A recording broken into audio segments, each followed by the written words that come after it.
Pour l'Afrique du Sud, les conséquences de ce conflit sont devenues profondément personnelles.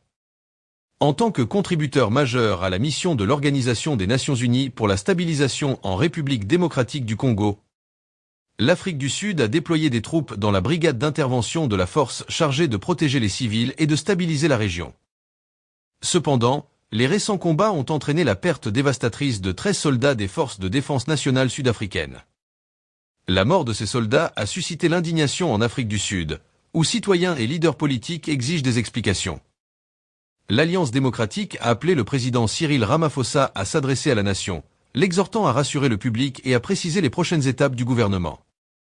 Pendant ce temps, les tensions entre l'Afrique du Sud et le Rwanda ont fortement augmenté, les deux gouvernements échangeant des accusations virulentes.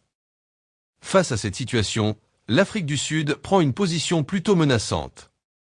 Le 29 janvier 2025, le président sud-africain Cyril Ramaphosa s'adresse à la nation, condamnant les rebelles du M23 et accusant l'armée rwandaise d'alimenter la violence.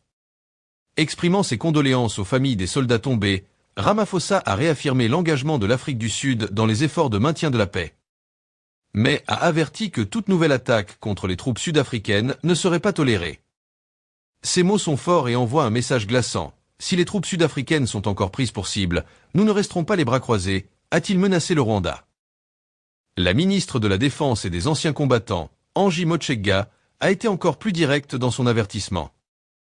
Déclarant que toute attaque des forces rwandaises contre les troupes sud-africaines serait considérée comme une déclaration de guerre. La situation est extrêmement volatile, a-t-elle déclaré. Elle a ajouté que si les RDF continuent leur agression contre les troupes sud-africaines, l'Afrique du Sud sera contrainte de répondre en conséquence. Cependant, Paul Kagame ne semble pas accorder de la considération à ces menaces et avertissements. Pour lui, il n'y a pas de recul en vue.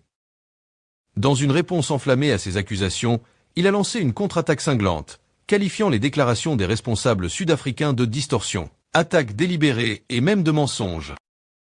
Kagame est allé plus loin, accusant la mission de la Communauté de développement de l'Afrique australe en RDC, qui inclut des troupes sud-africaines, d'être une force belligérante.